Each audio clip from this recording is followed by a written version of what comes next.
Savoir et comprendre les plus récentes nouvelles qui nous touchent. Tout savoir en 24 minutes. Bienvenue à Tout savoir en 24 minutes. Bonjour Mario. Bonjour. Pour cette dernière de la semaine, c'est toute une nouvelle qui est tombée là, à quelques minutes à peine après qu'on soit sorti des ondes hier, l'enregistrement du dernier épisode. Brian Mulroney, l'ancien premier ministre du Canada, chef d'État, homme d'État extraordinaire aussi, qui est décédé à l'âge de 84 ans. Une nouvelle qui a fait le tour du monde puis qui a eu évidemment particulièrement un effet choc ici au Canada. On savait qu'il était malade depuis un bon moment quand même. Ouais, moi je l'avais vu dans un événement, un hommage que lui avait rendu l'Université Laval, je pense que c'est au mois de novembre, là, enfin l'automne. Et c'est sûr qu'on le sentait, on le voyait affaibli, là. On le voyait clairement. Il était quand même monté sur scène, assis, aidé pour monter. Puis sur scène, il n'avait pas parlé au lutrin, il avait parlé assis, là, à un fauteuil. Mais une fois installé, là, son propos était très, très, très clair. Il fait rire la salle. Vraiment, il était allumé, il était content d'être là. Et puis, il avait raconté des anecdotes, avait parlé de sa carrière. Mais c'est ça, physiquement, puis je pense qu'il y avait eu un malaise lors d'un voyage là, quelques semaines avant, il avait dû être hospitalisé, il remontait ça, mais c'est ça, après, je pense qu'après les fêtes, il y a eu d'autres problèmes de santé, il se sentait plus faible, et Jean Charest racontait que lui, il l'a vu il y a quelques jours, et qu'il lui avait confié, là, Jean Charest disait ça hier soir à LCN, que M. Mulroney avait confié, je pense que je passerai pas l'année. Probablement qu'en dedans de lui, il sentait une faiblesse, il sentait comme un peu la vie le quitter, là. Il sentait que la fin approchait. Peut-être pas à ce point-là, mais il disait, je pense pas que je vais finir l'année. Oui, puis là, t'as souligné quelques points, Mario, qui ont tellement été repris aujourd'hui. Son sens de l'humour. S'il y a bien quelque chose qui a été repris beaucoup, son sens de l'humour, toujours la blague bien placée avant un discours politique là, percutant. Ouais, mais c'était tout un tribun, je dirais. L'humour, mais à la fois, il maniait toutes les facettes de l'art oratoire. L'humour en fait partie. Le débat, la séduction, là, une certaine séduction, amener les gens, l'émotion, amener les gens dans l'émotion. Il s'est pas rendu ou il s'est rendu pour rien, là. Donc, autant, peut-être, oui, au lutrin, peut-être encore plus dans les rencontres privées, où là, il était encore plus, dit-on, à son meilleur. Donc, il l'était au lutrin, là, il l'était au micro, mais dans des rencontres privées. Puis, un jour, on s'est rendu compte que, dans le monde, là, avec son côté négociateur, son côté brillant et son côté humain séducteur, il était devenu une influence majeure. Oui, quelqu'un que s'il t'appelait, tu prenais le téléphone, tu répondais. On a monté comme une grosse affaire, avec raison, l'apartheid comme peut-être le dossier, parce que il a tenu d'un bord un président américain tranquille, mais je sais pas combien de monde ont dit à Margaret Thatcher, là-dessus, Margaret, je pense que tu te trompes. Oui. Faudrait que tu changes d'idée. Je pense que là-dessus, tu regardes mal ça. Là, tu vois pas ça du bon angle. Je pense que tu fais erreur sur ça. Une femme qui était connue pour être inflexible, quand même. Inflexible, la femme de la dame de fer. Je suis convaincu qu'il a trouvé les mots, là, qu'il a dit ça de belle façon, puis qu'il a amené ça, mais quand même, il a quand même fait comprendre, puis pas juste du dire, puis qu'après ça, elle raccroche, puis qu'elle dit tu parles-moi d'un fantasme, d'un baveux, là. Elle change d'idée. Oui. Il fait changer le cours du monde, là. L'apartheid tombe. Tu sais, il y a vraiment, tu dis, un Québécois de Bécomo, devenu premier ministre du Canada, a fait des interventions auprès des gens les plus puissants du monde et a fait changer le cours de l'histoire, point à la ligne. Oui, c'est pas des petits accomplissements vraiment qui ont été... c'est majeur. Qui ont marqué la carrière de Brian Mulroney, puis ça a été repris dans les journaux du monde entier. Aujourd'hui, Mario, justement, vraiment. Au Royaume-Uni, The Guardian, qui reprenait toutes sortes de faits d'armes de la vie de M. Mulroney. Il y avait The Telegraph aussi qui décrivait justement en détail comment il s'était opposé à Margaret Thatcher au sujet de l'apartheid à cette époque-là. Le New York Times aux États-Unis, puis le Washington Post qui se sont taris d'éloges, là, vraiment là, au niveau de M. Mulroney en parlant d'un tribun extraordinaire, impeccablement coiffé, des costumes, des tailleurs impeccables aussi. Ils ont passé beaucoup de temps sur le côté mode aussi de M. Mulroney à l'époque. Non, vraiment des hommages qui ont fusé de partout. Puis si on revient ici, bien évidemment, ça a été annoncé très rapidement par le premier ministre Justin Trudeau plus tôt aujourd'hui, des funérailles d'État qui vont être données à monsieur. C'est dans l'ordre des choses. Ce qui tombe un peu mal, c'est que la Chambre siégeait ce matin, mais c'est le vendredi. Puis la Chambre, souvent, le vendredi, ils font des travaux. Là, les chefs sont généralement plus là. M. Trudeau était à l'extérieur d'Ottawa. M. Poilievre était à l'extérieur d'Ottawa, selon ce que je comprends. Donc là, tu ne pouvais pas trop faire les hommages. Et donc, ils ont simplement fait un court hommage et suspendu les travaux réguliers de la Chambre. Un peu par respect pour Brian Mulroney. Et donc, la Chambre ne siège pas. Ce sont les 2 semaines de relâche parlementaire, parce que c'est les semaines de relâche scolaire, puis les parlements ne siègent pas pour donner congé aux élus. Donc, ce sont les 2 semaines de relâche parlementaire à Ottawa, ce qui fait qu'ils ne vont se revoir que le 18 mars, date à laquelle, là, il y aura tous les chefs de parti, tout le monde, et les grands hommages à M. Mulroney. Mais c'est juste que ça tombe mal, là, c'est un peu loin. On parle de date. J'ai réalisé, cet avant-midi, que le 29 février devient une date dans l'histoire du Canada. C'est qu'hier, M. Mulroney décède le 29 février vers l'heure du souper. 40 ans plus tôt, encore une année bissextile, 1984, le 29 février, c'est la marche dans la neige. C'est la marche dans la neige, celle où Pierre Elliott Trudeau, son prédécesseur, Pierre Elliott Trudeau, fait cette fameuse marche dans la neige. Il neigeait ce soir-là. Et en revenant, décide et annonce « Je quitte mes fonctions de premier ministre du Canada et de chef du Parti libéral ». Et donc, le 29 février 1984, Pierre Elliott Trudeau fait ça. Et 40 ans plus tard, c'est frappant parce que tu sais, un 29 février, il y a juste une fois toutes les 4 ans. 40 ans plus tard, presque à la même heure ou à peu près en début de soirée, on annonce le décès de celui qui lui a succédé. Il y en a eu un entre les deux, un intérim, là, mais de le premier ministre élu qui lui a succédé, Brian Mulroney. Oui, un parallélisme qui est assez frappant, 29 février. Et là, dans tous les témoignages, il y a notre collègue ici, chroniqueur à Cube Radio, qui est également à la Joute à TVA, là, Luc Lavoie, qui l'a bien connu. Là. C'est un directeur de cabinet là, adjoint auprès de M. Mulroney, devenu un ami proche aussi là, au fil des années, là, très bien connu. Il a raconté à notre collègue Yasmine Abdel-Fadel, ici à Cube, plus tôt aujourd'hui, des anecdotes là, vraiment savoureuses, rigolotes, intéressantes sur la vie de M. Mulroney. Mais il a aussi ramené, questionné par Yasmine, un pan de la personnalité de cet homme d'État qu'on connaît peut-être un peu moins dans le grand public. Ses talents de chanteur, Mario. On l'avait vu chanter en public avec Ronald Reagan. Il avait chanté avec Ronald Reagan au Château Frontenac, dans le sommet des Irlandais, là, dont les images ont été rejouées et rejouées. Puis il a même enregistré, là, à un moment donné, mais pas pour le public, mais pour ses amis, un album, je pense. Exactement. Et là, il a pris son téléphone, Luc Lavoie, ici en studio, puis en collant, là, comme ça, le téléphone dans le micro, nous a fait entendre des extraits, puis vraiment, là, de la musique, on pourrait qualifier ça de crooner, là, des airs romantiques. Je vais te faire écouter ça, Mario, ça vaut la peine. Qu'est-ce que j'ai à tant d'aimer que ça m'en donne envie de crier sur tous les toits, elle était moi, j'aurais l'air fin si je faisais ça, c'est pas normal, me direz-vous.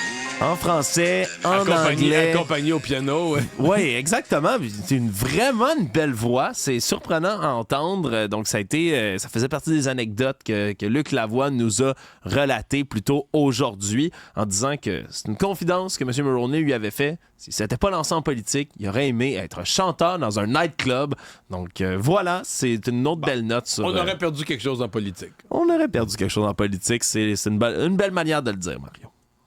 Tout savoir en 24 minutes. Dans les autres affaires courantes, on a eu droit à du mouvement sur la scène judiciaire, particulièrement dans ce qui entoure le conflit armé entre les gangs criminalisés des Hells Angels et du Blood Family Mafia. Et là, grand coup qui a été porté non pas par la police du Québec, mais par la police du Portugal, qui ont retrouvé le bras droit de Dave Pic-Turmel, le caïd en charge de ce groupe criminalisé-là. C'est son bras droit, donc, Rubens Denis, qui a été arrêté dans un hôtel où il se cachait à Lisbonne. Parce que ça fait déjà un petit moment qu'on a émis un mandat d'arrêt du côté des autorités au Portugal pour essayer de retrouver les deux hommes qui se cachaient quelque part. Là. Donc, on ne sait toujours pas où est Dave Pic-Turmel, mais il y a quand même là, un drapeau rouge qui est levé sur le site d'Interpol. Il doit être un petit peu nerveux, là. Oui, parce que si tu arrêtes son bras droit, une personne de confiance, Ça veut dire que lui doit pas être excessivement loin. Ben ouais, puis lui, il doit se dire, est-ce qu'ils ont communiqué ensemble par téléphone au cours des derniers jours? Là, lui, à un moment donné, tu sais plus là, qu'est-ce que la police a, qu'est-ce qu'ils ont fait comme recherche de renseignements. J'ai l'impression qu'il doit être comme nerveux. Oui, puis surtout qu'il y a un mandat, là, on appelle ça une mention rouge, notice rouge, sur le site d'Interpol. Là. Interpol, qui est la police, justement, là, qui s'occupe là, interétatique là, des affaires criminelles dans l'Europe au grand complet. Et là, ben, en l'ayant arrêté, le problème, par contre, c'est que là, il va falloir l'extrader. Hein, des procédures d'extradition qui ont été enclenchées presque immédiatement, donc pour ramener ici là, Rubens Denis. Le problème, c'est qu'on ne sait pas combien de temps ça peut prendre, Mario. Là. Et ça pourrait être long. Probablement que ses avocats, lui, vont s'y opposer. Oui, et là, ben, c'est des procédures, c'est une semaine, c'est un mois, un an, plus que ça. Ça va être à voir là, combien de temps ça va prendre pour qu'on puisse se rapatrier. Sauf que dans l'intervalle, il est incarcéré là-bas. Exactement. Et là, ça, c'est la bonne nouvelle, quelque part. Là, c'est qu'il est mis hors d'état de nuire pour l'instant. On dit que c'est un gros coup quand même là, qui a été frappé de ce côté-là. Puis ça vient, encore une fois, enlever des plumes aux gangs du Blood Family Mafia. Parce que les policiers, dans la conférence de presse où ils ont fait le bilan hier sur l'ensemble de l'opération, ils ont vraiment là, rien voulu dire sur tout ce qui est international. C'est-à-dire, regarde, ça, c'est super secret. Je comprends que c'était une conférence de presse de la SQ. Je crois comprendre que dès que tu vas à l'international, c'est la GRC, là, qui est un peu le lien avec Interpol. C'était entre pays. Et donc, on n'a rien voulu dire là-dessus.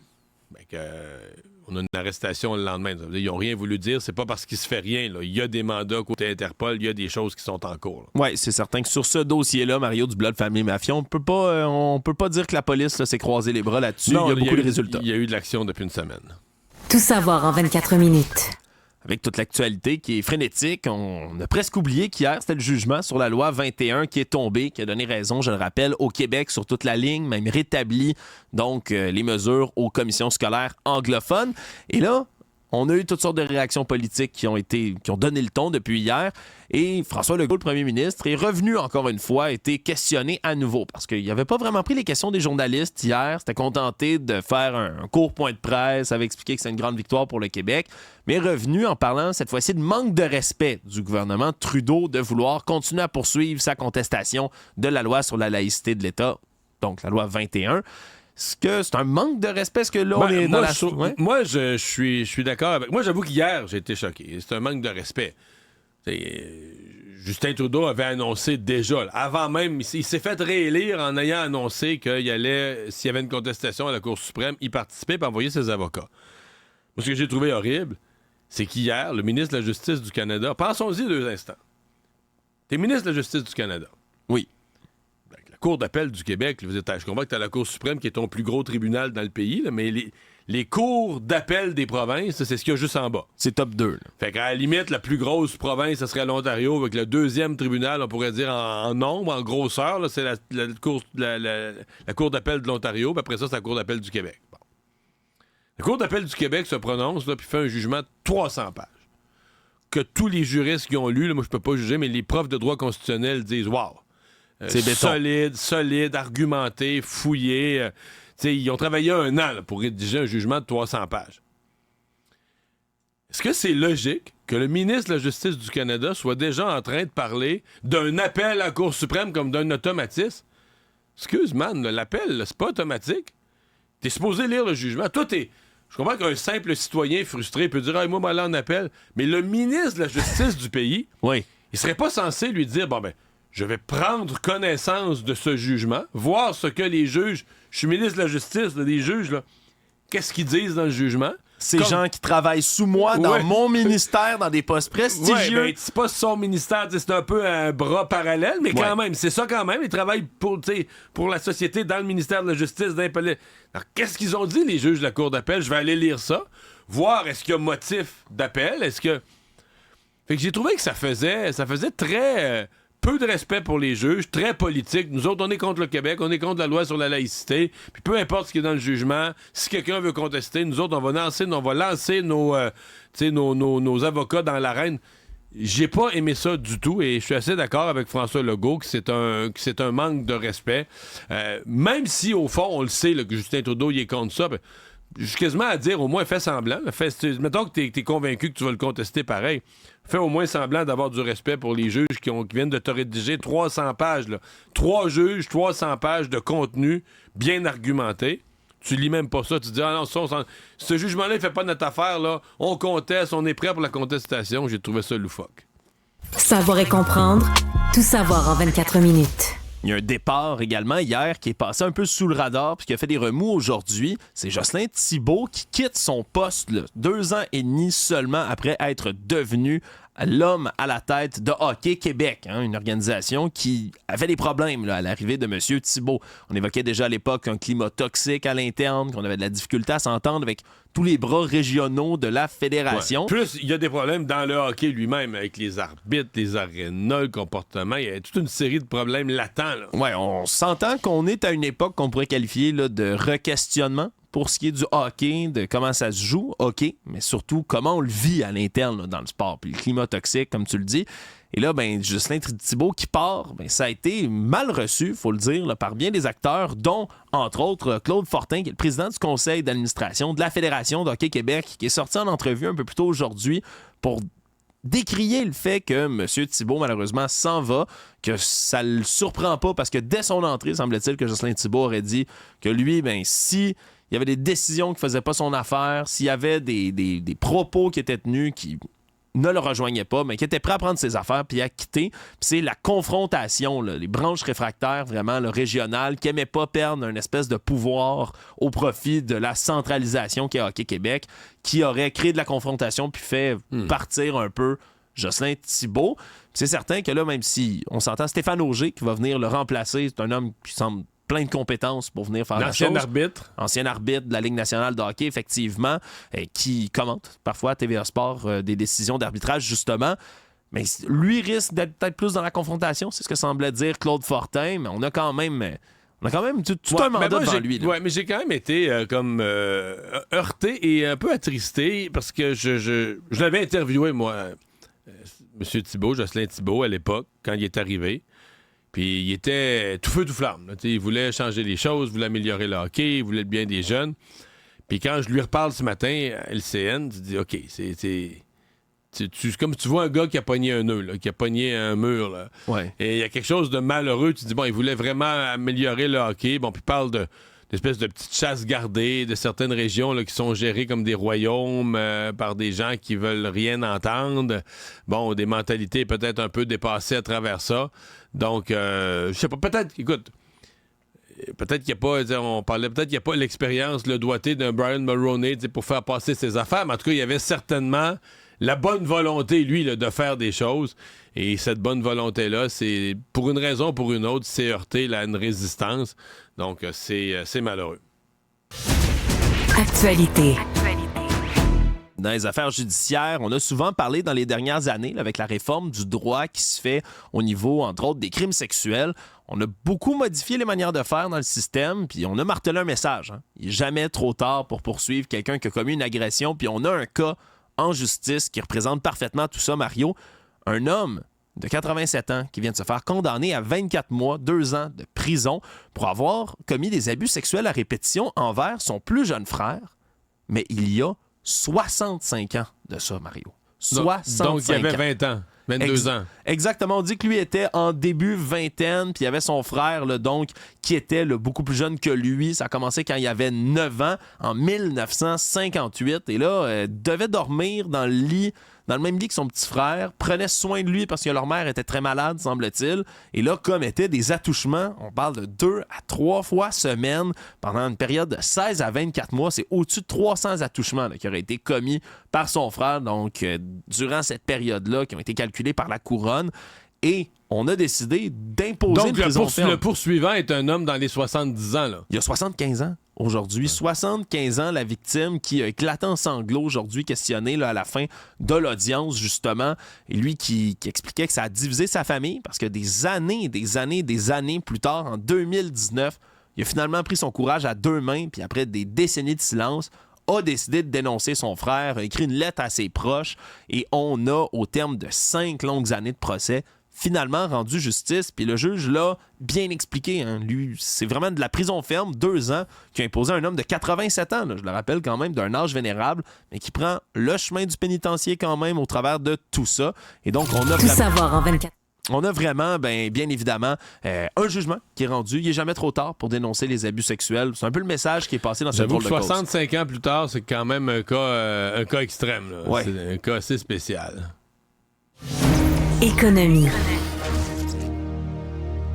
On a vu dans les dernières semaines, les derniers mois, beaucoup de nouvelles applications de l'intelligence artificielle. C'est devenu presque un sujet. Chaque semaine, nouvelle utilisation, nouvelle manière d'utiliser cet outil-là. Il y en a une qui a été révélée aujourd'hui, qui est assez frappante, je trouve, là, de ses progrès. C'est une fondation, la Fondation Fils et Mères du Silence, qui existe au Chili, Mario. Parce que durant les années de la dictature du régime Pinochet, pendant 17 ans, on a déplacer, déporter des enfants à l'étranger pour les faire adopter. Dans un mouvement qui... Donc, on les prenait aux parents. On prenait des enfants aux parents. Là, les chiffres exacts sont tellement difficiles à obtenir depuis ces années-là. On parle d'au moins 2000 enfants qui ont été envoyés, par exemple, en Suède entre 1971 et 1992. Mais on parle aussi de l'Allemagne, de la France, de l'Italie, de l'Espagne, et j'en passe, là, des pays d'un peu partout dans le monde. Et ces enlèvements de milliers d'enfants chiliens, on tente encore de les résoudre, même si on se comprend c'est excessivement difficile. C'est des enfants qui ont été élevés ailleurs, dans une autre langue et tout.